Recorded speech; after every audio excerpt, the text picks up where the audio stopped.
The venue coordinator's voice cracked through my phone. The system's locked me out. I can't access the attendee database. I stood in the hotel lobby watching the registration desk I'd designed 6 months ago. Custom workflow, integrated check-in, real-time capacity tracking, now just expensive furniture. The young woman behind it kept refreshing her screen, her panic visible from across the marble floor.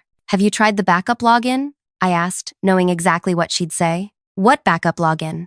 I ended the call. My hands weren't shaking. That surprised me. 8 months of work, and I felt nothing except a strange clarity, like finally understanding a joke everyone else had laughed at hours ago. The elevator doors opened. Portia emerged wearing the blazer I'd complimented last week, the one she said made her feel powerful. She saw me, and her expression shifted into something I'd never seen before. Satisfaction mixed with pity. "You're still here?" "Just leaving." "Good." She adjusted her conference badge, the VIP one with the gold stripe I'd designed for speakers and organizers. "This'll be better without the confusion." Fresh perspective, you know? I didn't know. But before I could continue, "I need you to do something for me. If you've ever felt invisible at work, ever watched someone take credit while you stood there silently, hit that like button, drop a comment telling me the worst excuse you've heard for being excluded, and subscribe, because what happens next, what I did from that cafe across the street, you won't believe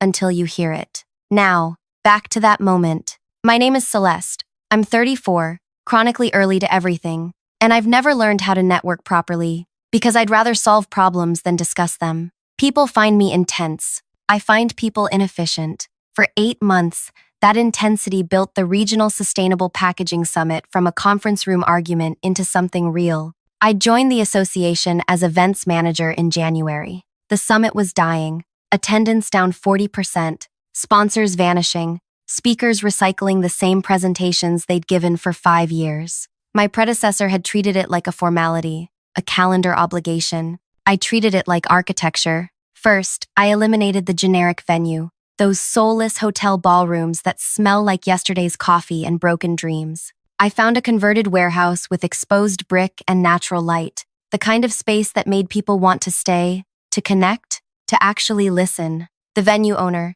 an older woman named Dottie who'd survived 3 recessions, quoted me a price I couldn't afford. "What if we showcase your space?" I'd proposed. "Every attendee gets a booklet featuring your renovation story, sustainable packaging professionals who might need event spaces, free advertising to 1,200 industry decision makers." She'd studied me for a long moment. "You really think you can get 1,200 people?" "I really do." We got 1,400 registered.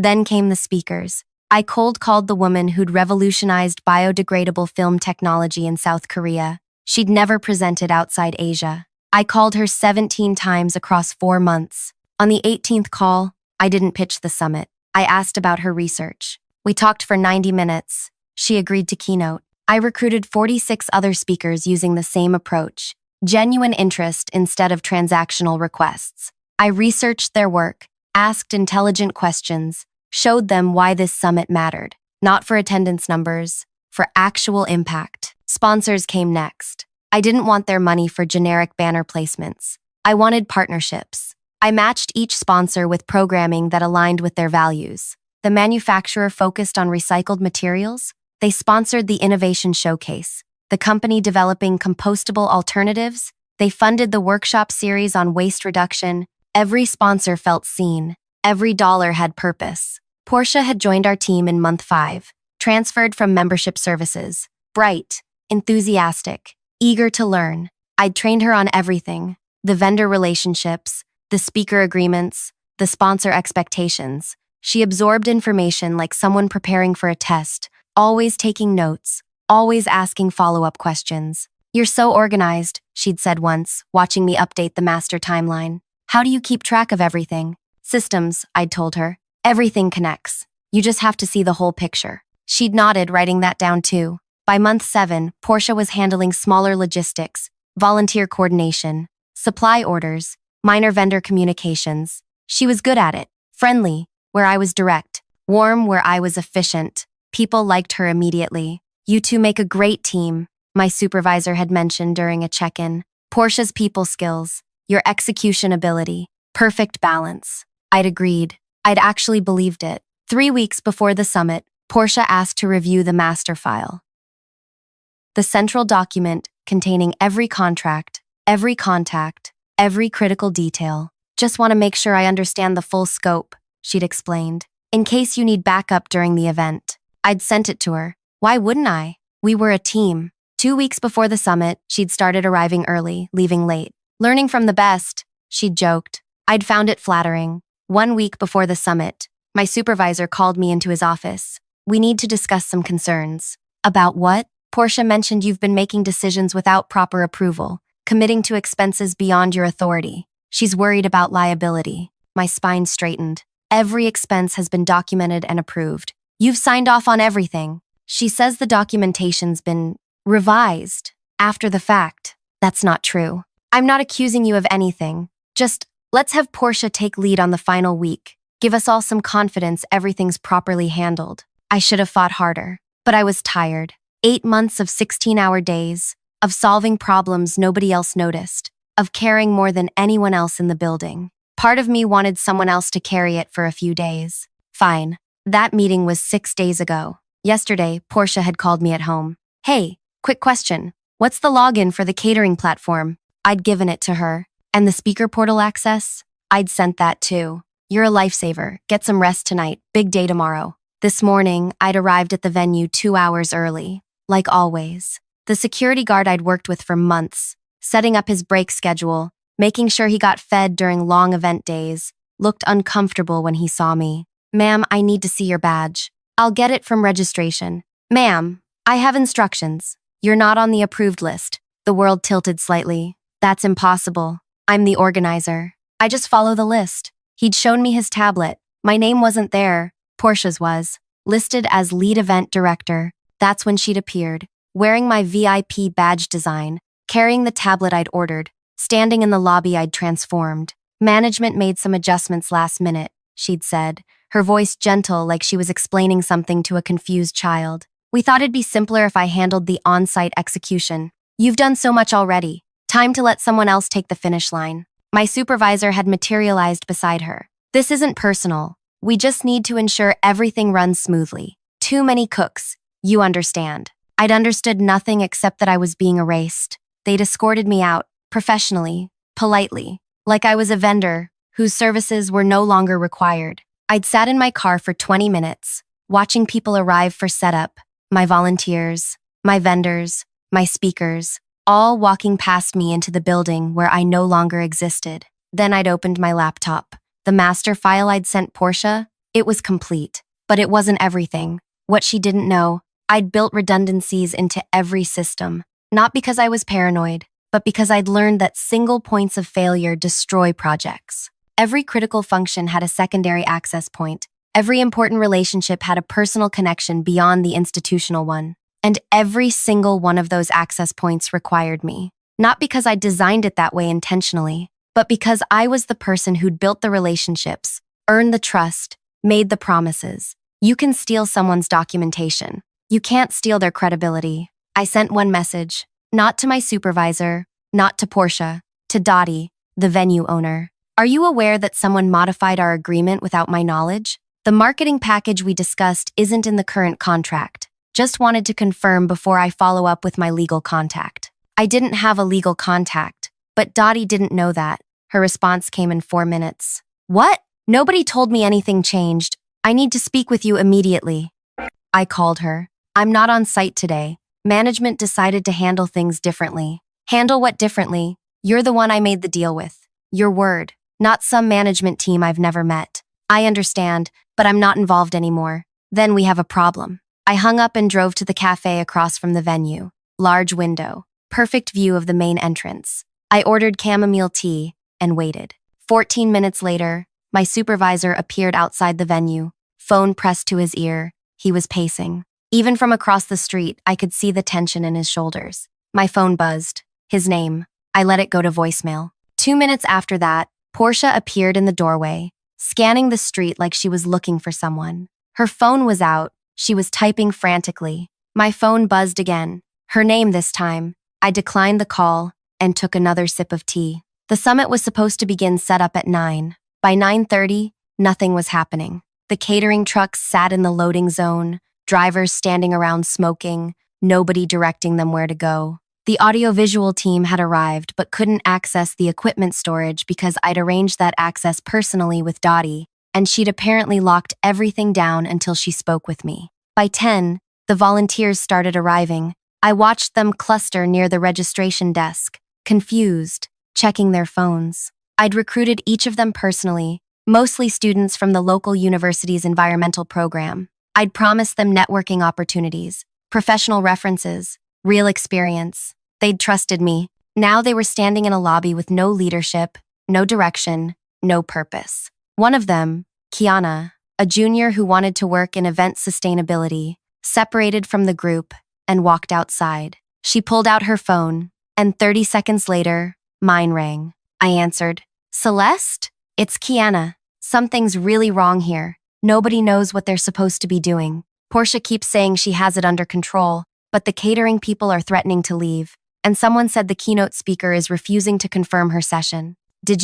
Are you not here?" "I'm not." "Why?" "Good question." I still didn't fully understand the answer. "Management decision." "That's insane. You built this whole thing." Her voice dropped. "We all know that. Everyone knows. It'll be fine. Portia's capable." Portia's panicking. She just yelled at one of the AV techs for asking about the presentation setup. This isn't fine. I watched through the cafe window as Portia emerged again, this time talking to someone I recognized, the sponsor relations coordinator from the biodegradable film company. His arms were crossed. Body language, unhappy. "I have to go," I told Kiana. "Good luck today." "Wait." I ended the call. My phone immediately buzzed with a text from the keynote speaker, the woman I'd called 18 times, the researcher who'd trusted me enough to fly 14 hours for this event. "I was told you're not managing the summit anymore. Is this true? Our agreement was based on your personal guarantee about the format and audience quality. I need clarification before I proceed."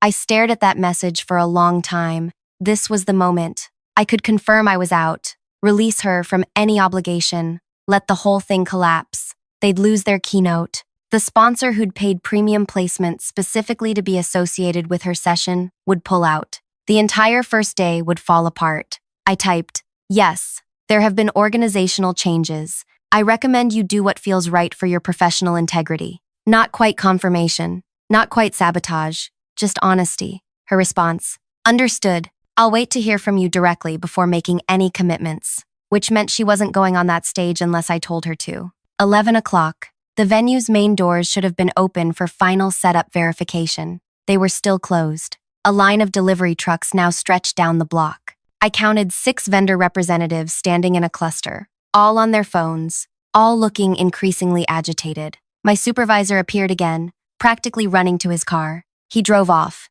15 minutes later, he pulled up in front of the cafe. He came inside, found me at my window table, sat down without asking. "Fix this." "Fix what?" "You know exactly what." His face was flushed. "Dottie won't unlock the building. The caterer won't unload without your authorization. The keynote speaker won't confirm. The AV company says their contract specifies you as the point of contact for technical requirements. Even the transportation service is asking for you. Sounds like poor planning. This is childish. This is consequence." I kept my voice level. "You removed the person who built every relationship, negotiated every contract, earned every bit of trust. Those relationships don't transfer just because you want them to." Portia said she could handle it. "Portia has a copy of my files. She doesn't have my credibility." I paused. "What exactly did she tell you about me?" He looked away. "That you were cutting corners, making unauthorized commitments, that the budget was out of control because of your overspending.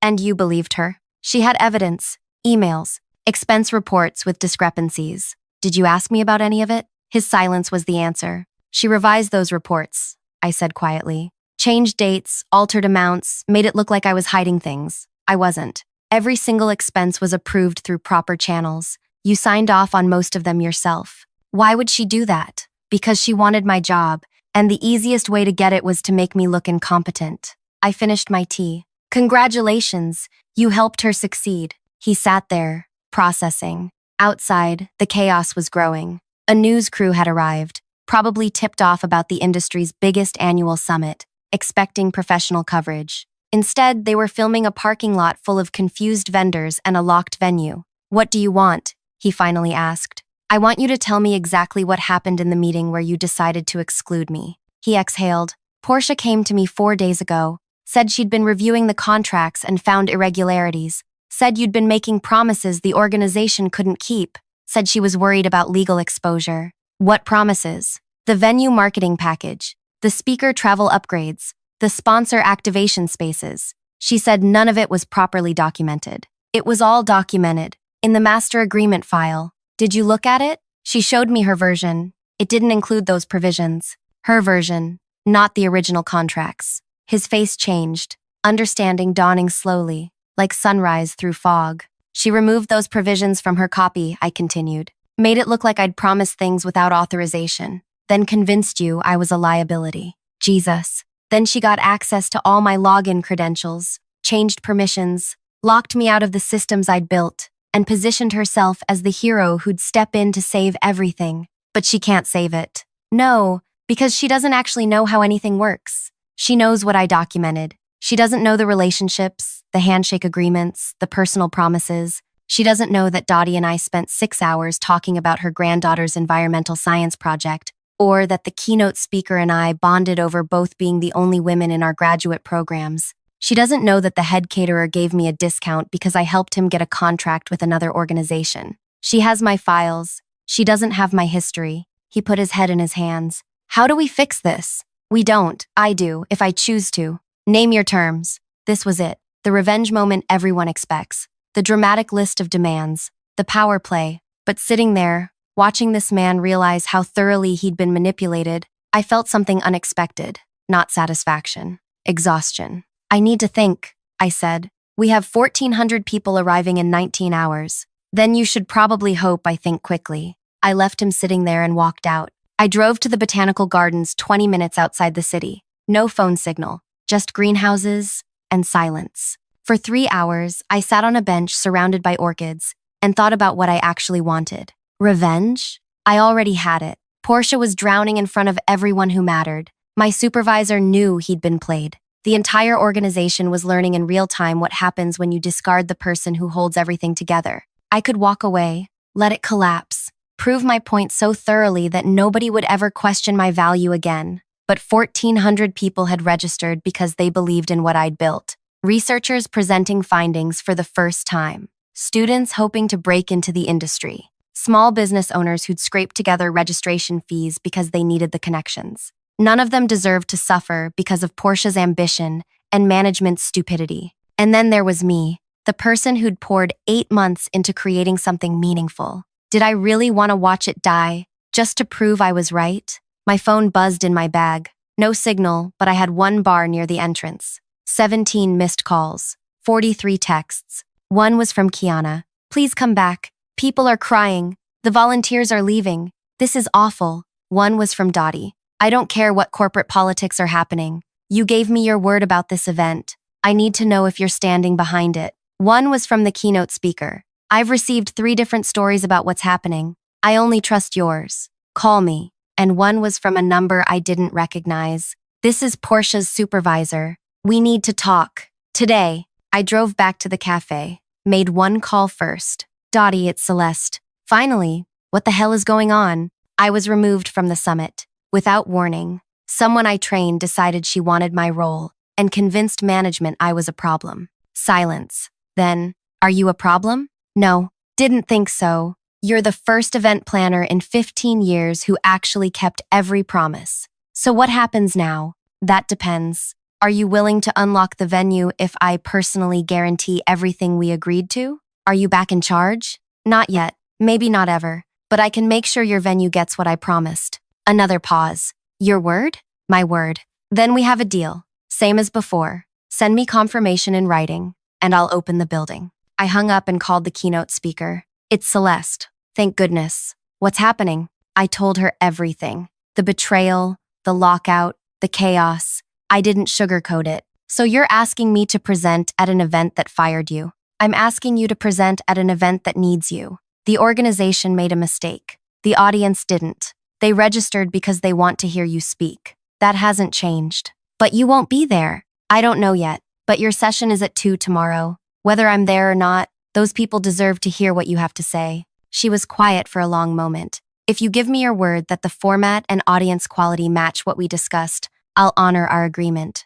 You have my word. Then I'll be there. Next, I called the catering company, then the AV team, then the transportation service. Same conversation, different details. I gave my personal guarantee that everything we'd agreed to would happen. Not the organization's guarantee, mine. Every single vendor accepted. By the time I'd finished, it was nearly 6. The cafe was closing. I sat in my car and called the number I didn't recognize. This is Celeste. Finally, the voice was female, older, authoritative. I'm the VP of Operations, Portia's supervisor's supervisor. We need to meet. Tonight. Where? My office. Now, the association's headquarters was downtown. I'd been there maybe 5 times in 8 months. Most of my work happened at vendor sites, speaker meetings, the venue itself. The VP's office was on the 4th floor. She was waiting when I arrived, a woman in her 60s with silver hair and the kind of presence that comes from decades of not tolerating nonsense.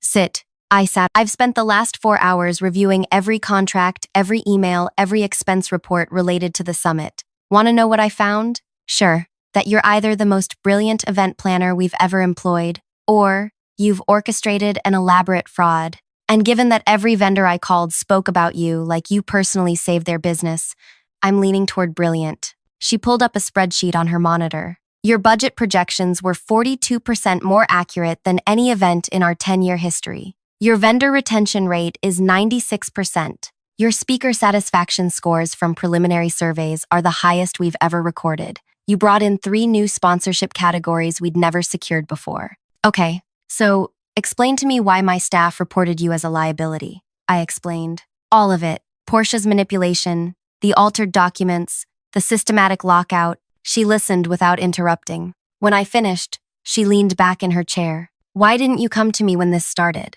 I didn't know it was starting. By the time I realized what was happening, I was already banned from the venue. And today? Why didn't you just let it burn? Because 1,400 people trusted what I built. She studied me. Not because you wanted leverage? I have leverage. I'm sitting in your office at 7 p.m. the night before your flagship event. I wanted to know if the organization was worth saving. And? Still deciding. She almost smiled. Here's what's going to happen. You're going to go home, get some sleep, and show up tomorrow at 6 a.m. as the Director of Summit Operations. New title, new salary bracket, new reporting structure, directly to me. Portia is being placed on administrative leave pending an investigation. Your former supervisor is being reassigned. That's not what I want. Her eyebrows rose. No? I want Portia to stay on the summit, as my assistant. You're joking. I'm not. She wanted to learn how to run major events. She'll learn by watching me fix everything she broke,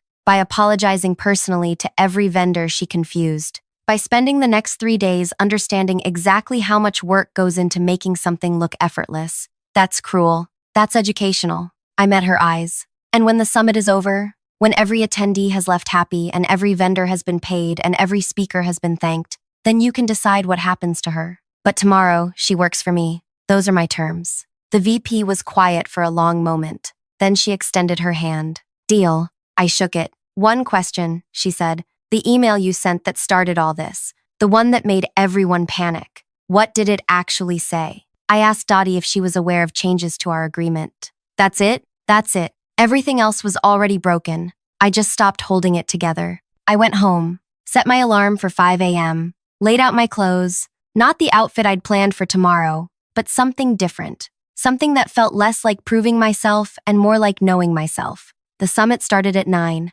I arrived at 6 to find Portia already there, standing outside the now unlocked venue. She looked like she hadn't slept. When she saw me, something flickered across her face. Relief, fear, shame, all mixed together. I'm sorry, she said. I know. I wanted. I know that too. Get inside. We have 3 hours to verify that every system is functional. She followed me in. For the next 3 hours, she watched me work. Watched me greet every vendor by name, ask about their kids, remember details from conversations we'd had months ago. Watched me solve problems she didn't know existed. Watched me turn chaos into choreography. At 8:30, the keynote speaker arrived. She saw me and smiled. There you are. Here I am. I heard what happened, what you did. I just kept my promises. No, she said. You built something that mattered enough to fight for. That's different. The doors opened at 9.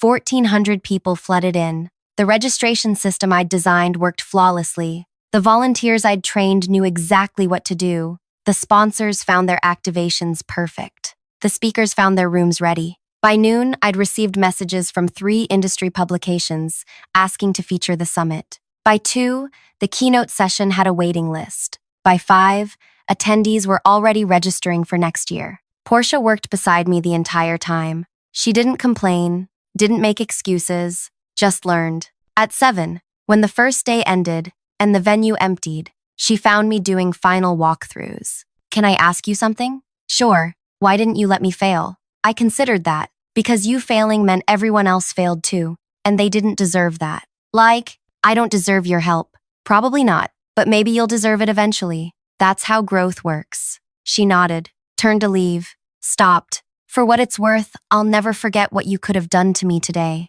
Good. Don't. The summit ran for 3 days. Flawless. On the final evening, the VP found me during the closing reception. Attendance up 32%. Sponsorship revenue up 48%. Speaker applications for next year already incoming. You built something remarkable. We built something remarkable. Don't be modest. Everyone here knows who made this happen. She paused, including the person who tried to take credit. Portia had spent 3 days watching me receive thanks, recognition, respect, watching vendors hug me, watching speakers seek me out, watching attendees stop me to say the summit changed their perspective on the industry. She'd wanted my job. Now she understood what the job actually was. What happens to her? I asked. That's up to you. You're her supervisor now. I found Portia breaking down the registration desk. She saw me and straightened. I'm keeping you on my team, I said. Probationary status. You'll assist on every event for the next year. You'll learn how to build relationships instead of stealing credit. And if you ever manipulate documentation again, I'll personally ensure you never work in this industry. Clear? Clear. Good. Tomorrow morning, you're going to draft personal apology letters to every vendor whose time you wasted. I'll review them before they're sent. She nodded. I walked away, not because I'd forgiven her, but because I'd decided she was worth the education. 2 months later, I'm still director of Summit Operations. The association just approved my proposal for 3 new industry events. Portia is still my assistant. She's better at the work than she was at the manipulation. My former supervisor requested a transfer to a different department. I approved it. And Dottie? Her venue has hosted 4 events since the summit, all because attendees saw her space and wanted it for themselves. She sent me a fruit basket with a note. You kept your word. Rare thing these days. I kept that note. People ask me if I regret not burning it all down,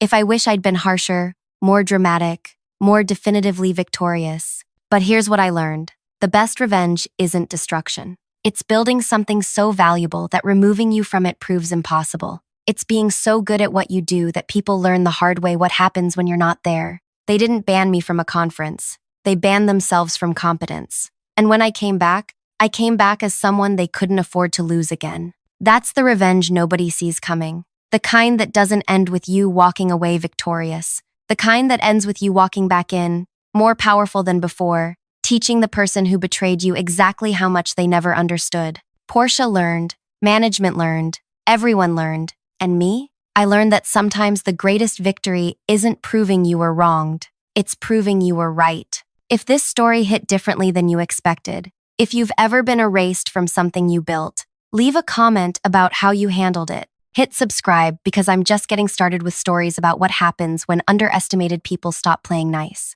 And like this if you believe the best revenge is becoming too valuable to erase. Thanks for listening.